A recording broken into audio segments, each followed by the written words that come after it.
Start करने वाले हैं Fourier series and Fourier transform. बहुत ही इंपॉर्टेंट टॉपिक है और बहुत ही अच्छा टॉपिक है। सिंपल इंटीग्रेशन से सब हो जाता है इसमें। अब कुछ तो इंटीग्रेशन सोच के भी निकल लेंगे, अरे इंटीग्रेशन टफ नहीं है, बहुत इजी इंटीग्रेशन यूज होता है इसमें, हो जाएगा, ऐसा टफ वाला नहीं है। बाकी सिर्फ इंटीग्रेशन ही होता है इसमें और कुछ नहीं है। फॉर्मूले में इंटीग्रेशन से निकालो सॉल्व हो जाता है, ठीक है। तो अपन देखेंगे वो। बाकी आज हम देखेंगे इसका इंट्रोडक्शन, इसकी डेफिनेशन, क्यों पढ़ना है इसे, इसके क्या यूजेस हैं, और जो फॉर्मूला बेस्ड क्वेश्चंस होते हैं वो भी करेंगे अपन, ठीक है। तो इसके नोट्स भी तुम्हें डिस्क्रिप्शन बॉक्स में मिल जाएंगे, और इससे पहले हम बहुत कुछ पढ़ चुके हैं, वो तुम्हें आई टैब पे दिख रहा होगा, वहां से तुम एसेस कर सकते हो, Laplace transform, partial differential equation और भी बहुत कुछ, तो वो तुम देख सकते हो, ठीक है। तो स्टार्ट करते हैं। देखो बेसिक डेफिनेशन है, late fx be a periodic function with period 2n defined in the interval c to c plus 2n, then fx equals to a naught by 2 plus summation n equals to infinity n equals to 1 to infinity a n cos n pi x by l plus b n sin n pi x by l. This is a Fourier series। मतलब कोई fx periodic function है तो उसके लिए Fourier series होगी a naught by 2 plus summation n equals to 1 to infinity a n cos n pi x by l plus b n sin n pi x by l, where a naught a n b n की value ये होती है, ठीक है। तो ये बिल्कुल general formula है, और भी फॉर्मूलाज होते हैं, रूलर्स फॉर्मूला होता है, तो वो सब बताऊंगा मैं। बाकी ये जनरल फॉर्मूला ये कहीं भी लग जाएगा, मतलब जहां भी फोरियर सीरीज हमें फाइंड करनी हो वहां पे हम इसे यूज कर सकते हैं, और कुछ भी नहीं लग रहा तो हम इसे यूज कर सकते हैं। तो सबसे पहले हमें जनरल फॉर्मूला ही पढ़ना चाहिए, ठीक है। तो ये क्लियर हुआ। इनमें देखो बेसिकली हमें करना क्या होता है फोरियर सीरीज में, हमें ये फॉर्मूला तो याद रखना है, और उसमें ए नॉट ए एन और बी एन की क्या वैल्यू होती है ये याद रखना है, ठीक है। अब जैसे a नॉट की वैल्यू हम यहाँ से निकालेंगे, यहाँ पुट कर देंगे, a n की वैल्यू यहाँ से निकाल के यहाँ पुट कर देंगे, और b n की वैल्यू यहाँ से निकाल के यहाँ पुट कर देंगे। तो जो हमारा फाइनल आंसर आएगा वो fx आ जाएगा, जिसमें a not a n b n यहाँ से निकाल के हमें यहाँ पुट करना है, बस यही होता है। अब कैसे करेंगे, क्या करेंगे, वो सब अपन देखेंगे, हाइपर मत इजी बस, ठीक है। तो अभी रूलर फॉर्मूला क्या होता है? रूलर फॉर्मूला कुछ नहीं होता है, हमें सिर्फ l की जगह पे अगर अपन पाई रख दें तो रूलर्स फॉर्मूला हो जाएगा। मतलब हमारा इंटरवल क्या हो जाएगा, c to c plus 2 पाई। तुम देखोगे फोरियर सीरीज में मोस्टली इंटरवल्स होते हैं 0 to 2 पाई और -पाई to पाई, ये मोस्टली तुम देखोगे।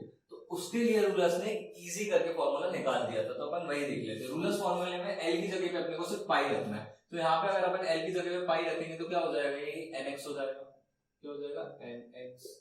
यहाँ पे जब मैं l की जगह पे पाई रखूंगा तो पाई से पाई कट जाएगा, ये भी nx हो जाएगा। तो यहाँ पे मैं लिख देता हूँ nx, ठीक है।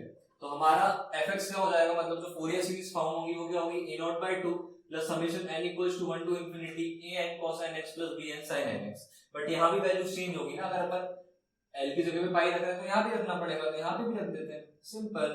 यहाँ रखेंगे तो ये हो जाएगा 1 by pi 1 by pi 1 by pi, और इसकी लिमिट हो जाएगी 0 से 2 पाई, 0 से c प्लस 2 पाई, मतलब लिमिट 0 से 2 पाई नहीं, c to c plus 2 pi, c to c plus 2 pi, c to c plus 2 pi हो जाएगी, ठीक है। और ये भी चेंज हो जाएगा, ये हो जाएगा cos ऑफ nx, क्योंकि पाई रखते पाई से पाई कट जाएगा, तो यहाँ पे हो जाएगा sin ऑफ nx। क्लियर है? तो अब जब हम रूलर्स की बात करेंगे तो हमारे फॉर्मूला क्या हो जाएगा, मैं रिपीट कर रहा हूं, fx equals to a not bye 2 plus summation n equals to 1 to infinity a n cos nx plus b n sin nx। ये ज्यादा इजी लग रहा है ना देखने में, ऐसे ही a नॉट की वैल्यू ये हो जाएगी, a n की वैल्यू ये हो जाएगी, और b n की वैल्यू ये हो जाएगी। तो इतना क्लियर हुआ कि रूलर्स का फॉर्मूला क्या है और जनरल फॉर्मूला क्या होता है। रूलर्स के फॉर्मूले में सिर्फ इंटरवल चेंज हो जाता है c टू c प्लस 2 पाई, और जनरल फॉर्मूले में वो l के फॉर्म में रहता है। क्लियर है ना? हाँ, ऐसे हाइपरबोला तो इजी है टॉपिक, अपन अभी सिर्फ फॉर्मूलास देख रहे हैं, ठीक है। अब इस फॉर्मूले को और चेंज करते हैं, और कैसे चेंज करते हैं, तो हमें स्पेसिफिक क्वेश्चंस मिलेंगे ना इसके फोरियर सीरीज के, तो उनका इंटरवल हमें 0 टू 2 पाई गिवन होगा या -पाई टू पाई गिवन होगा। तो अपन देख लेते हैं 0 टू 2 पाई में क्या फॉर्मूला आता है और -पाई टू पाई में क्या फॉर्मूला आता है। देखो जब 0 टू 2 पाई होगा तो ऊपर वाला तो सेम ही रहेगा, बस an bn और n नॉट की वैल्यू चेंज हो जाएगी। अपन कैसे चेंज हो जाएगी, इसकी लिमिट हो जाएगी 0 टू 2 पाई, सिंपल सी बात है। इसकी भी लिमिट हो जाएगी 0 टू 2 पाई, इसकी लिमिट भी हो जाएगी 0 टू 2 पाई, ठीक है। अगर अपन -पाई से पाई की बात करेंगे तो लिमिट हो जाएगी -पाई से -पाई, -पाई से -पाई, -पाई से -पाई, बाकी फॉर्मूले यही रहेगा। अब हम बात करते हैं कि इसका यूज क्या क्या है। फोरियर सीरीज का बहुत सारे यूज होता है, इलेक्ट्रिकल इंजीनियरिंग में यूज होता है, इमेज प्रोसेसिंग में यूज होता है, क्वांटम मैकेनिक्स में भी यूज होता है। तो फोरियर सीरीज का बेसिक पर्पस ये होता है ना कि कोई पीरियोडिक फंक्शन है बहुत बड़ा, मतलब इमेज प्रोसेसिंग हुआ या कहीं भी बहुत बड़े बड़े पीरियोडिक फंक्शन मिल जाते हैं अपने को, तो हमें पीरियोडिक फंक्शन को, इतने बड़े पीरियोडिक फंक्शन को सॉल्व करने में बहुत कॉम्प्लेक्सिटी हो रही थी, हम उसे बहुत छोटे छोटे पार्ट में ब्रेक करेंगे, फोरियर सीरीज से सॉल्व करेंगे, फिर उन्हें रिकम्बाइन कर देंगे। इंडिविजुअली सॉल्व करना ज्यादा इजी होगा बहुत बड़े को सॉल्व करने में, तो यहाँ पे फोरियर सीरीज हमें हेल्प करेगी। क्लियर हो? एक बेसिक पर्पस यही होता है फोरियर सीरीज का, क्योंकि वो पीरियोडिक फंक्शन के साथ डील करने में बहुत इजीली हमें हेल्प कर देती है। ठीक है, तो क्लियर हुआ इसके क्या क्या यूजेस है रियल वर्ल्ड में? मेरे हिसाब से थोड़ा बहुत तो क्लियर हुआ होगा और इससे थोड़ा बहुत इंटरेस्ट आ भी गया होगा, नहीं भी आ रहा इंटरेस्ट तो पढ़ना तो पड़ेगा ही यार ऑब्वियसली। ठीक है, चलो अब हम देख लेते हैं डिरिचलेट कंडीशन। डिरिचलेट कंडीशंस वो कंडीशंस होती है, मतलब अगर कोई फंक्शन इन कंडीशन को सेटिस्फाई करेगा तभी हम उसका फोरियर ट्रांसफॉर्म या फोरियर सीरीज निकाल सकते हैं। ठीक है, तो मतलब हमने पढ़ा था ना भी फोरियर ट्रांसफॉर्म फोरियर सीरीज के फॉर्मूले, तो हम उन फंक्शंस का फोरियर सीरीज या फोरियर ट्रांसफॉर्म तभी निकाल सकते हैं जब वो इन कंडीशन को सेटिस्फाई करेगा। ठीक है, तो देखो इसकी कंडीशंस क्या है, और ये बहुत इंपॉर्टेंट है, एग्जाम्स में भी डायरेक्टली पूछ ली जाती है, तो अपने को पता होना चाहिए, याद होना चाहिए बेसिकली। ठीक है, देखो सबसे पहले होती है f(x) periodic function with period 2l। Periodic function होना चाहिए, ऑब्वियसली होना ही चाहिए। अपन ने जब डिस्कस करा उसका रियल वर्ल्ड यूज, तो वहां भी मैंने बताया था कि पीरियोडिक फंक्शंस के लिए यूज होता है। ठीक है, नेक्स्ट f(x) भी finite and single valued function. Periodic function तो समझते हो ना, देखो पीरियोडिक फंक्शन जैसे ये sin x का ग्राफ है, ठीक है, तो पीरियोडिक फंक्शन वो फंक्शन होता है जो अपनी वैल्यूज रिपीट करने लगता है। इतने इंटरवल के बाद sin x की वापस यही वैल्यू होने लगी जो यहाँ पे थी, यही वैल्यू होने लगी जो यहाँ पे थी। पीरियोडिक फंक्शन वो फंक्शन जो अपनी वैल्यूज को रिपीट करने लगता है। ठीक है, f(x) भी finite and single valued function. Finite मतलब उसका इनफाइनाइट वैल्यूज नहीं होनी चाहिए, फाइनाइट होना चाहिए, मतलब एक दायरा होना चाहिए, ऐसा कह सकते हो। तो ठीक है, फाइनाइट फंक्शन में जैसे x² + 1 ले लो, तो ये फाइनाइट फंक्शन है, सिंपल। x की वैल्यू 2 रखोगे तो कुछ आएगा, इनफाइनाइट नहीं। f(x) भी piecewise continuous and bounded. Piecewise continuous मतलब हम किसी फंक्शन को छोटे छोटे इंटरवल्स में डिवाइड करते हैं, तो उस इंटरवल पे वो कंटीन्यूअस हो, और बाउंडेड होना मतलब समझते हुए तो उनकी उसकी एक लिमिट्स है, कि जैसे ये फंक्शन -1 से 1 में बाउंडेड होता है, तो ऐसे उसकी बाउंडेशन होनी चाहिए। f(x) is at most finite number of extrema। Extrema मतलब होता है मिनिमम और मैक्सिमम वैल्यूज। तो किसी भी फंक्शन हो, मतलब कोई भी फंक्शन हो f(x), जैसे ये कोई फंक्शन है, तो f(x) के पास जो भी एक्सट्रीमा या मैक्सिमा या मिनिमा है, तो f(x) के पास जो भी मैक्सिमम और मिनिमम वैल्यूज है, जो भी मैक्सिमम मिनिमा है, वो फाइनाइट होना चाहिए, मतलब फाइनाइट मैक्सिमम वैल्यूज होनी चाहिए, या कितनी हो बट फाइनाइट हो, और फाइनाइट मिनिमम वैल्यू होनी चाहिए। तो अगर कोई फंक्शन इन सब चीजों को सेटिस्फाई करता है तभी हम उसके लिए फोरियर ट्रांसफॉर्म या फोरियर सीरीज निकाल सकते हैं। क्लियर हुआ? तो ये होती है डिरिचलेट कंडीशंस। अब हम देख लेते हैं कुछ इंपॉर्टेंट फॉर्मूले जो हमें बहुत ज्यादा यूज आने वाले हैं, तो हमें पहले से पता होना चाहिए, तो बहुत इजी हो जाएगा करना। अभी क्वेश्चंस करेंगे तो सब क्लियर हो जाएगा। अभी ये थ्योरी वाला पार्ट चल रहा है थोड़ा, तो हो सकता है तो मैं अजीब लग रहा हूँ, बोरिंग लग रहा हूँ, बट इजी है सब कुछ। ठीक है, चलो तो चेन रूल ऑफ इंटीग्रेशन। देखो चेन रूल ऑफ इंटीग्रेशन कुछ नहीं है, अगर integration of u dot v है, जिसमें अगर u x⁴n टाइप का है, और अगर v sin x है या cos है या e टाइप का है कुछ, तब हम chain rule of integration use कर सकते हैं। ठीक है, तो वो होता है u integration of v minus u dash integration of v minus u double dash integration of v and so on. तो अपने आप खत्म कैसे हो जाएगा, जैसे x⁴x की पावर 2 है, तो एक बार होगा वो डिफरेंशिएट, तो वो 2x हो जाएगा, फिर वापस डिफरेंशिएट होगा तो 2 हो जाएगा, फिर वापस डिफरेंशिएट हो जाएगा तो 0 हो जाएगा। तो ये अपने आप वैनिश हो जाएगी आगे जाके।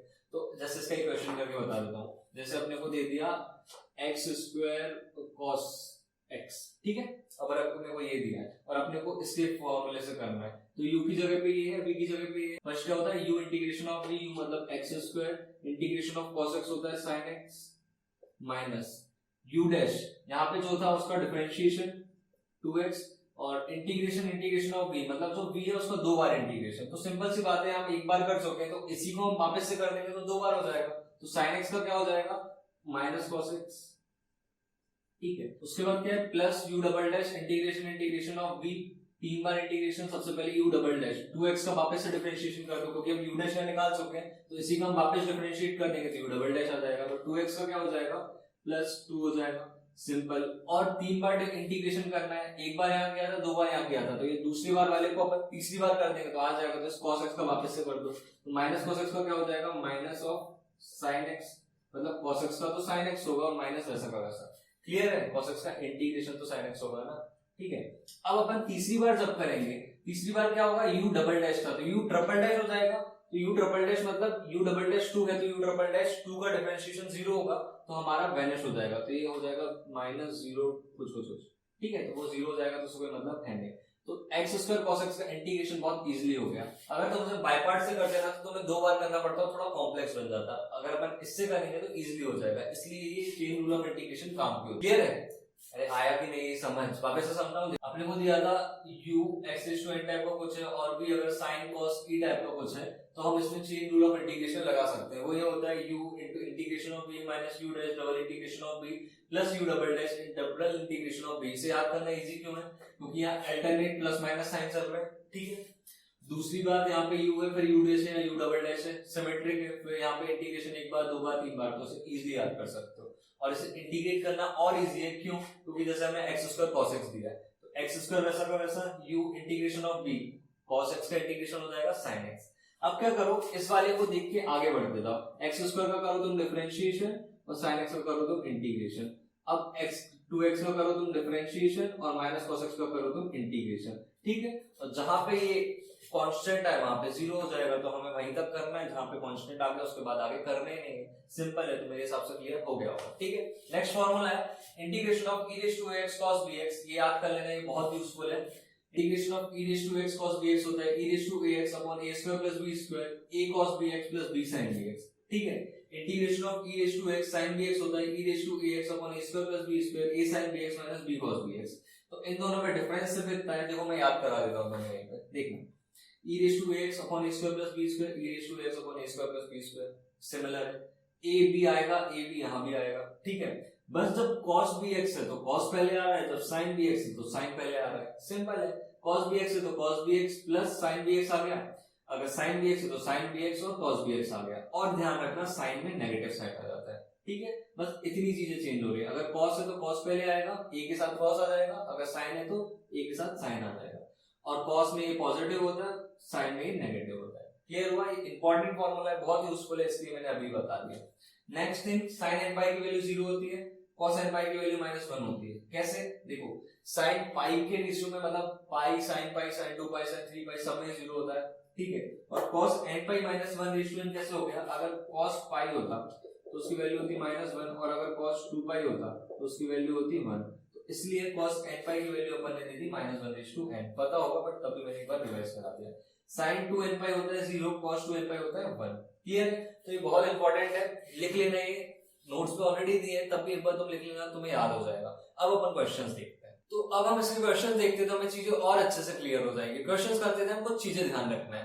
पहली चीज, सबसे ज्यादा इंटीग्रेशन यूज होने वाला है। इंटीग्रेशन नहीं बनता हो तो मेरे बेसिक्स पे वीडियो बना रखी है, वो देख लो यार। तुम पता है इंटीग्रेशन के चक्कर में चैप्टर छोड़ दोगे, और इंजीनियरिंग मैथमेटिक्स है तो बीएससी मैथमेटिक्स, एमएससी मैथमेटिक्स, किसी की भी बात करो, इन सब में एडवांस मैथमेटिक्स में इंटीग्रेशन बहुत यूज होता है, तो उसे क्लियर कर लो यार। बहुत इंपॉर्टेंट इंटीग्रेशन, बहुत छोटे छोटे से पार्ट्स है, वो टफ नहीं है, थोड़ा सा प्रैक्टिस करोगे तो क्लियर हो जाएगा। उसके चक्कर में चैप्टर्स छोड़ो मत, तुम फालतू नहीं, तुम्हारे मार्क्स कम आएंगे अब, ठीक है। तो ध्यान रखो यार, कंप्लीट कर लो उसे, नहीं बनता अच्छे से सीख लो, और मैंने बेसिक्स से बना रखा है तो जैसे सीख के आ जाओ, ठीक है। तो इसमें सबसे ज्यादा फोरियर सीरीज में इंटीग्रेशन ही यूज होने वाला है, ठीक है। डरा नहीं रहो, बस बता रहा हूँ कि तुम सीख लो तो तुम्हारे लिए ज्यादा बेटर होगा, ठीक है। सीख लो यार, अपने थोड़े से एफर्ट्स तो डालो, तभी तो कुछ होगा, बिना एफर्ट डाले कुछ नहीं होता यार, ठीक है।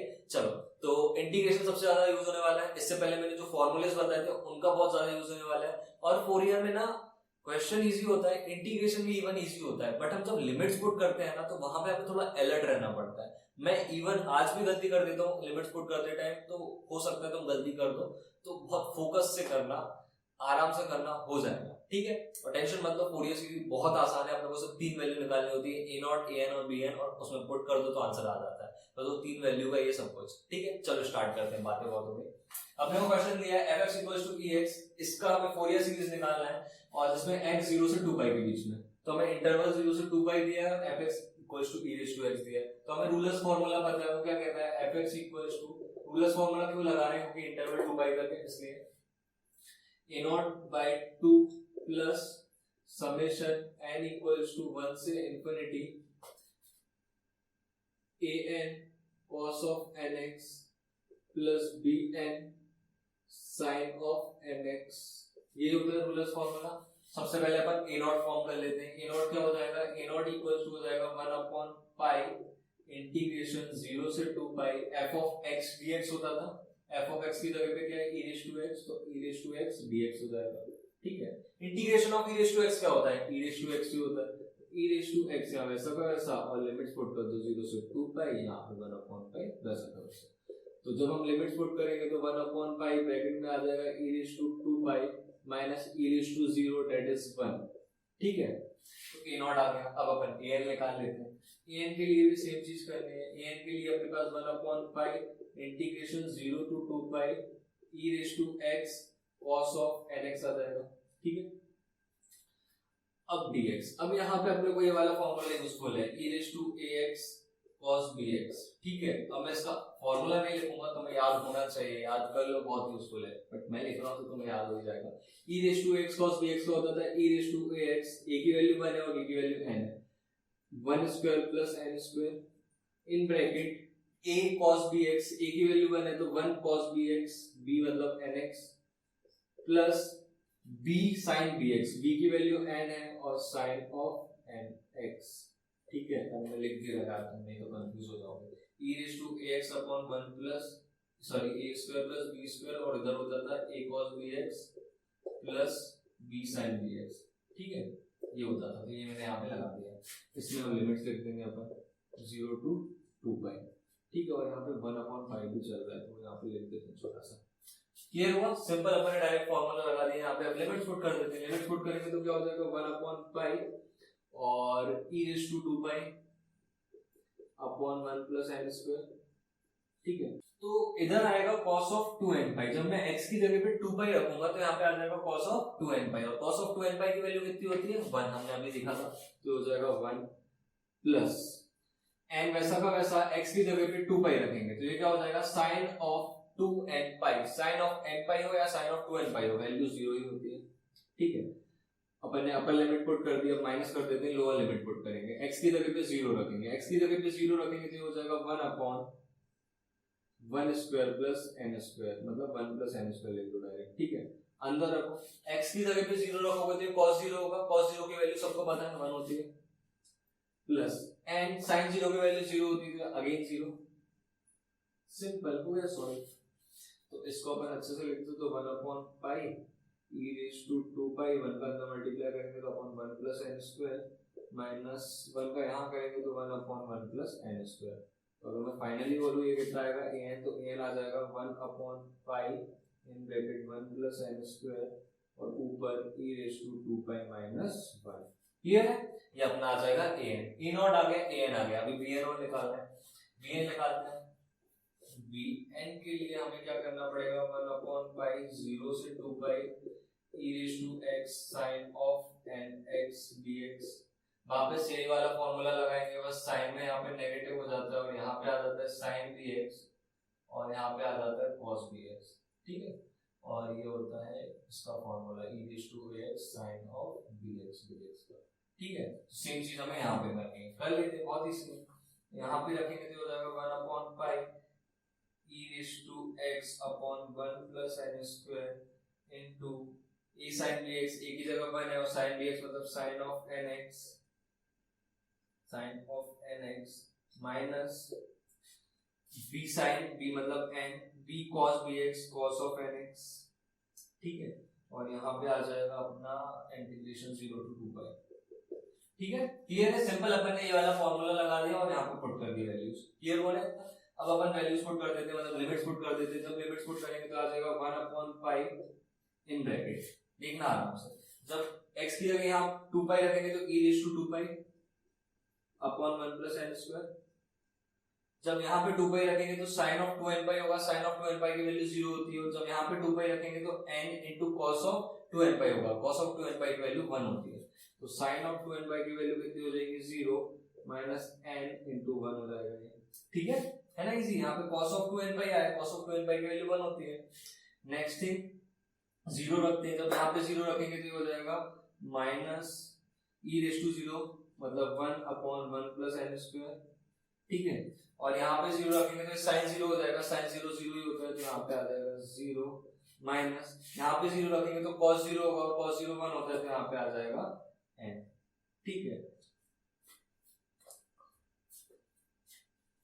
तो अगर मैं इसकी फाइनल वैल्यू लिखूंगा तो वो हो जाएगी 1 upon pi in bracket e raise to 2 pi का माइनस n से हो रहा है और इसका माइनस n से हो रहा है, तो पॉजिटिव n आ रहा है, प्लस एन स्क्वायर, इस साइड वाले को पहले लिख दिया क्योंकि पॉजिटिव था, minus n e raise to 2 pi upon 1 plus n square, ये अपनी आ गई बी एन की वैल्यू। क्लियर है? बस यही थोड़ा सा होता है कॉम्प्लेक्सिटी कि अपने को इंटीग्रेशन में लिमिट्स वगैरह पुट करनी होती है, बाकी कुछ नहीं है। आप a n b n a not की वैल्यूज में पुट कर देंगे, तो उसमें ए एन बी एन और ए नॉट की वैल्यू पुट करेंगे हम, तो क्या आंसर आएगा वो देखते हैं। चलो, जब हम a n b n f x आ जाएगा a not by 2, a not मतलब ये, तो 1 upon 2 pi in bracket e raise to 2 pi minus 1, ठीक है, प्लस समेशन है n equals to 1 to infinity an की वैल्यू कितनी आई है 1 अपॉन पाई, 1 अपॉन 1 की जगह यहाँ पर सिंपल लिख दो e raise to 2 pi minus 1, अपना जो ऊपर है वो लिख दिया अपन ने, upon pi 1 plus n square, और यहाँ पे होता है cos of nx plus bn sin of nx, bn की वैल्यू कितनी आई है, ये आई है bn की वैल्यू, उसे अगर ढंग से लिखूंगा यहाँ पे तो हो जाएगा n upon pi into 1 plus n square in bracket 1 minus e raise to 2 pi sine of nx, ठीक है, ये हमारा हो जाएगा फाइनल आंसर। क्लियर हुआ? सिंपल अपन ने a not b not a not b n और ए एन की वैल्यू निकाली और उसमें पुट कर दी। अब निकालना सिर्फ इनमें थोड़ा सा ध्यान से था, बाकी चीजें सब सही है। क्लियर हुआ? तो ये होता है फूरियर सीरीज का सॉल्यूशन। मेरे हिसाब से क्लियर हुआ होगा, बस अलर्ट रह के करना। तो हम नेक्स्ट क्वेश्चन देखते हैं, तो थोड़ा और क्लियर होगा। देखते जाओ, क्वेश्चंस नहीं भी बन रहा हो, थोड़ा समझ नहीं आ रहा तो ठीक है, पहली बार पढ़ रहे हैं ना तो होती है प्रॉब्लम, बट अच्छे से देखो, उसके बाद में जो होमवर्क दूंगा उन्हें अच्छे से करना, तो चीजें क्लियर हो जाएंगी, ऐसे टेंशन वाली बात नहीं है। नेक्स्ट क्वेश्चन है fx equals to 0 when x is between -π to 0 and x square when x is between 0 and π, ठीक है। तो अब इस वाले को कैसे सॉल्व करेंगे? इसमें भी वही चीजें करना है, बस जो लिमिट होती थी ना हमारी, जैसे हमारी लिमिट क्या होती थी -π से π है, अगर यहाँ पे तो ये स्प्लिट हो जाएगी -π to 0 and 0 to π, ये तुमने करा होगा 12th क्लास में इंटीग्रेशन में। तो अपन करते हैं, अपना रूलर्स फॉर्मूला कहता है fx equals to a0 by 2 plus summation n equals to 1 to infinity an cos of nx plus bn sin of nx, ठीक है, यही कहता है अपना रूलर्स फॉर्मूला। बस अपन an bn और a0 की वैल्यू निकालते हैं। इस बार मैंने ऐसे 3 सेपरेट पार्ट्स दे दिए हो, बहुत ज्यादा गुजर हो जाते हैं, ठीक है। a0 की वैल्यू क्या होती है? a0 की वैल्यू होती है भाई 1 upon pi minus pi to pi f of x dx, ठीक है। अब यहाँ पे f of x क्यों लिखा? क्योंकि अपना f of x अलग अलग है, पहले लिमिट्स को स्प्लिट करेंगे अपन। 1 upon pi minus pi to 0 f of x dx plus 1 upon pi सबसे मल्टीप्लाइड में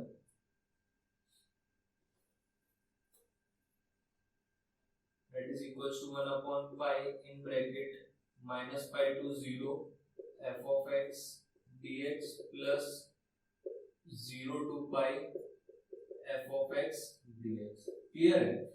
minus pi to 0 f of x dx, 0 है वैल्यू, तो ये पूरा पार्ट क्या हो जाएगा? 0 से कितना बचेगा? तो ये हो जाएगा 1 upon pi integration 0 to pi f of x की वैल्यू है x square dx. X square का इंटीग्रेशन कितना होता है? एक्स क्यूब बाय 3, तो ये हो जाएगा 1 upon pi x cube upon 3 0 to pi, ठीक है। एक्स की जगह पे पाई रखेंगे और 0 रखेंगे तो 0 ही हो रहा है, तो सिर्फ पाई रख देते हैं, तो हो जाएगा 1 upon pi multiply by pi cube by 3। इसे ढंग से लिखेंगे तो हो जाएगा पाई स्क्वायर बाय 3, तो अपना a0 की वैल्यू आ जाएगी पाई स्क्वायर बाय 3। क्लियर है? अपन निकालते हैं an के लिए क्या होता है भाई फॉर्मूला? an के लिए होता है 1 upon pi integration minus pi to pi f of x cos of nx dx, ये होता है। तो बस कर देंगे इसे भी अपन सॉल्व। ये हो जाएगा 1 अपॉन पाई, देखो माइनस पाई टू 0 to 0 होगा, दो पार्ट्स में स्प्लिट होगा ना, माइनस पाई टू 0 और 0 टू पाई। तो माइनस पाई टू 0 में तो 0 है तो वो नहीं लिखते अपन, सिंपल यहाँ पे 0 आ जाएगा, प्लस माइनस पाई टू 0 हो गया एंड 0 टू पाई। 0 टू पाई में क्या है? f ऑफ x की वैल्यू है x square cos of nx dx, ठीक है। अब इसे इंटीग्रेट कर देते हैं, 1 अपॉन पाई। अब यहाँ पे आएगा चेन रूल ऑफ इंटीग्रेशन काम में। कैसे काम में आएगा?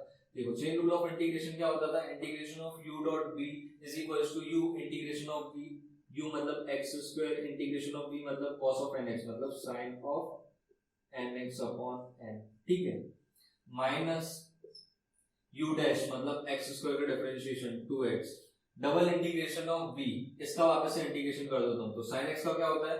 माइनस cos x, तो ये हो जाएगा minus cos of n x upon n square. N square क्यों हुआ? क्योंकि cos of n x upon n आएगा और एक एन ऑलरेडी था, इसका वापस से इंटीग्रेशन किया है, ठीक है। प्लस 2x का डिफरेंशिएशन करेंगे तो 2 आ जाएगा, minus cos of n x upon n square का इंटीग्रेशन करेंगे तो क्या आएगा? cos x का होता है sin x, सिंपल, तो ये हो जाएगा minus sine of n x by n cube. Clear है? 0 से पाई। क्लियर हुआ ना? इंटीग्रेशन बहुत इजी है, ये ध्यान रखना है। यहाँ पे एक बार किया, फिर दूसरी बार किया इसलिए एन स्क्वायर आ गया, तीसरी बार किया इसलिए एन क्यूब आ रहा है नीचे, और ये इस पूरे को लेना है, ये माइनस को भी लेना है अपने को। चलो, और तुम्हें अगर बाई पार्ट से करना तो उससे भी कर सकते हो, प्रॉब्लम नहीं है, बट इससे फास्ट होता है इसलिए मैं इससे करता हूँ। 1/पाई। अब रखते हैं अपन लिमिट्स। सबसे पहले पाई रखेंगे पूरे में, पाई रखेंगे तो पाई स्क्वायर होगा, एक्स जगह पे पाई रख रहे हैं, साइन एन पाई। साइन एन पाई की वैल्यू कितनी होती है? 0, तो ये पूरा पार्ट क्या हो जाएगा? 0 माइनस, यहाँ पे पाई रखेंगे तो क्या हो जाएगा? 2x, x की जगह पे पाई मतलब 2 पाई cos n x upon n square, cos n पाई। cos n पाई की वैल्यू मुझे बताई थी, वो क्या होगी? ये माइनस में माइनस प्लस कर देते हैं, cos n पाई की वैल्यू होती है -1/n। क्लियर है ना? cos n पाई की वैल्यू, sin n पाई की वैल्यू मैंने स्टार्टिंग में बता दी थी, उन्हें याद कर लेना, बहुत यूजफुल है, ठीक है। अपॉन n स्क्वायर भी आएगा। क्यों आएगा भाई n स्क्वायर? क्योंकि यहाँ पे n स्क्वायर है इसलिए आएगा, ठीक है। अब पाई यहाँ पे रखेंगे तो 2 माइनस साइन ऑफ n पाई आ रहा है, साइन ऑफ n पाई 0 होता है तो यहाँ पे 0 आ जाएगा, प्लस 0 माइनस, देखो x की जगह पे 0 रखेंगे, यहाँ 0 रखेंगे x की जगह पे पूरा 0 हो जाएगा, यहाँ 0 रखेंगे x की जगह पे ये भी पूरा 0 हो जाएगा, यहाँ x की जगह पे 0 रखेंगे तो sin 0 आएगा तो ये भी पूरा 0 हो जाएगा, तो ओवरऑल ये 0 ही आ रहा है, ठीक है। तो अपना फाइनल हो जाएगा 1/पाई 2 pi minus 1/n upon n square. इसे अगर ढंग से लिखोगे तो हो जाएगा 2 minus 1/n upon n square. Clear है? ये अपना आ गया an की वैल्यू, उसे कर दो सर्कल में, ठीक है। अब आते हैं अपन bn पे। bn का फॉर्मूला क्या होता था? bn इक्वल्स टू 1/पाई integration minus pi to pi f of x sine of nx dx, ठीक है। अपन इस इंटीग्रेशन को स्प्लिट कर देंगे, माइनस पाई टू 0, 0 टू पाई में, तो ये हो जाएगा 1/पाई, देखो माइनस पाई टू 0 में तो ये 0 हो रहा है, प्लस 0 टू पाई में हो जाएगा fx की वैल्यू x स्क्वायर होती है, तो x square sine of x dx, ठीक है। तो अपन इसे लिख देंगे 1/पाई integration 0 to pi x square sine of x, sorry sine of nx है, sine of nx dx। Clear है? अब एक बार तो खुद से इंटीग्रेट करो इंटीग्रेशन में चेन रूल लगा के, मैं भी कर रहा हूँ, तुम वीडियो पॉज करके खुद से ट्राई करना, ज्यादा बेटर होगा, फिर मेरे से मैच करना, तो तुम्हारी प्रैक्टिस हो जाएगी उसकी, ठीक है। तो जाएगा 1/पाई इंटीग्रेशन कर रहा हूँ x square sine of nx हो जाएगी minus cos of nx upon n minus x square की होती है 2x डिफरेंशिएशन, और इसकी वापस से इंटीग्रेशन करूंगा तो हो जाएगा minus sine of nx upon n square, ठीक है। अब इसकी डिफरेंशिएशन वापस से हो जाएगा 2 और minus sine of nx upon n square की वापस से इंटीग्रेशन हो जाएगा plus cos of nx upon n square, ठीक है, और लिमिट 0 टू पाई, ठीक है। क्लियर है? सिंपल, मैंने इंटीग्रेशन कर दिया चेन रूल से। अब 0 टू पाई अपन लिमिट पुट कर देते तो अपना आंसर आ जाएगा 1/पाई। जब पाई पुट करेंगे इसमें तो यहाँ पे x square minus cos n pi upon n है, मतलब ये हो जाएगा पाई स्क्वायर माइनस कॉस n पाई। कॉस n पाई की वैल्यू क्या होती है? -1/n। एक सेकंड, यहाँ पे माइनस माइनस को कंसीडर किया था, हाँ किया था, ठीक है, यहाँ किया था। यहाँ पे हो जाएगा माइनस ऑफ -1/n, ठीक है, अपॉन n। अब यहाँ पे जब अपन पाई रखेंगे तो साइन n पाई आ रहा है तो वो 0 हो जाएगा, यहाँ पे अपन जब पाई रखेंगे तो cos n पाई आ रहा है तो मतलब plus 2 -1/n upon n square, ठीक है। क्लियर है ना? सिंपल, अपन ने यहाँ पे सबसे पहले पाई रख दिया, cos n पाई की वैल्यू होती है -1/n, तो उससे आ गया। अब अपन 0 रखेंगे, जब अपन यहाँ पे 0 रखेंगे तो ये पूरा 0 हो जाएगा क्योंकि x है, x की जगह पे 0 रखेंगे तो ये 0, यहाँ 0 रखेंगे तो ये भी 0 हो जाएगा, plus 2 cos nx upon n square, ये हो जाएगा भाई, अरे ये होगा ना, cos 0 की वैल्यू 1 होती है तो ये बचेगा, तो ये हो जाएगा माइनस 2 cos 0 की वैल्यू 1 अपॉन n स्क्वायर। दिख रहा है ना यहाँ पर? तो हाँ दिख रहा है, ठीक है। तो ये हो गया अपना फाइनल, ये अपना हो गया फाइनल आंसर, ठीक है। तो अब इसकी वैल्यू और इसकी वैल्यू अपन जब इसमें पुट कर देंगे तो हमारा फाइनल आंसर आ जाएगा। पुट करके भी बता ही देता हूँ मैं। हमारा एफ एक्स आएगा a0/2 मतलब pi square upon 6 plus summation n equals to 1 to infinity, ये n की वैल्यू है 2 minus 1 raise to n upon n square, 2 minus 1 raise to n upon n square cos of nx, ठीक है ये n है, ठीक है, प्लस bn की वैल्यू तो बहुत ही खतरनाक आ रही है बट यही वैल्यू आएगी, मतलब ऐसी कुछ वैल्यू आएगी, तो अपन ऐसी की ऐसी bn की वैल्यू यहाँ पुट कर देंगे 1 upon pi in bracket positive क्या पहले वो लिख देते हैं 2 minus 1 raise to n upon n square minus 2 upon n square minus pi square minus 1 raise to n upon n, ठीक है, और यहाँ आ जाएगा साइन ऑफ nx, ठीक है।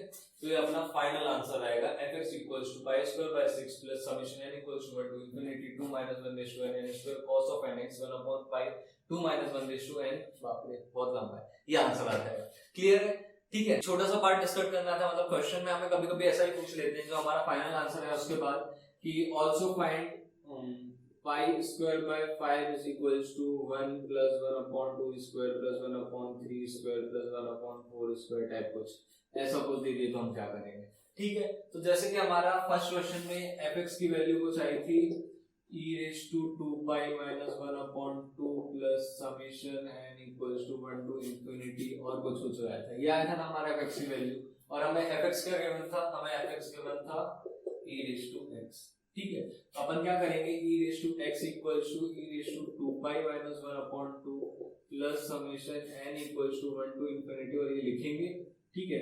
फिर हम देखेंगे कि हम x की ऐसी क्या वैल्यू पुट करें कि हमें ये एक्सप्रेशन मिल जाए, ठीक है। जैसे इसमें कुछ और हो सकता है जो मैंने जनरली ले लिया है, तो अगर ऐसा कुछ आ जाए तो हमें क्या करना है मैं वो समझाना चाह रहा हूँ। अगर ऐसा कुछ आ जाए तो हमारा जो फाइनल एक्सप्रेशन आया ना उसमें जो हमें क्वेश्चन में fx दिया था वो यहाँ पुट करना, उसके बाद ये देखना कि हम x की ऐसी क्या वैल्यू पुट करेंगे हमें ये एक्सप्रेशन मिले। अब वो x की क्या क्या वैल्यूज हो सकती है, मोस्ट प्रोबेबली वो 0 हो सकती है, पाई हो सकती है, 2 पाई हो सकती है, ऐसा ही कुछ होता है, उससे आ जाता है आंसर। कभी कभी पाई बाय 2 भी होती है, पाई बाय 2 भी हो सकती है, इक्वेशन में ठीक से बता रहा हूँ, ठीक है।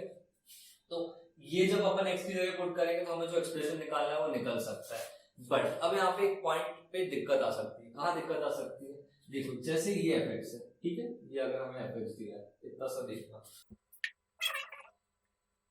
ये वाला fx दिया है हमें, इस fx पे हमें अगर f ऑफ 0 निकालना है तो क्या होगा बताओ, x स्क्वायर होगा या 0 होगा, क्या होगा f ऑफ 0 नहीं पता ना, ये पॉइंट ऑफ डिसकंटिन्यूटी है, जो 0 है ना ये पॉइंट ऑफ डिसकंटिन्यूटी है। तो ऐसे पॉइंट ऑफ टाइम पे आता है कन्वर्जेंस ऑफ फोरियर सीरीज, तुम्हें भी कॉलेज में या कहीं पे पढ़ाया जरूर होगा कन्वर्जेंस ऑफ फोरियर सीरीज।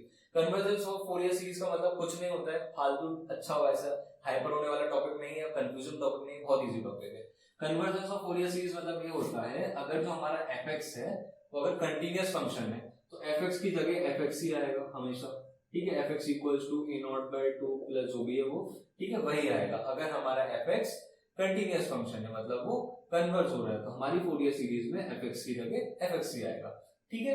और अगर वो कन्वर्ज नहीं हो रहा है मतलब वो किसी पॉइंट पे डिसकंटीन्यूअस है, जैसे यहाँ पे 0 पे डिसकंटीन्यूअस है, तो fx की कुछ और वैल्यू हो जाती है। क्या वैल्यू हो जाती है भैया, देखो f ऑफ x0 मतलब जिस पॉइंट पे डिसकंटीन्यूअस है, ठीक है, f ऑफ x0 हो जाती है f of x0 minus h plus f of x0 plus h upon 2, यहाँ पे आ जाएगा लिमिट h टेंड्स टू 0, ठीक है, f of limit h tends to 0 f of x0 minus h plus f of x0 plus h upon 2, ये हो जाती है value.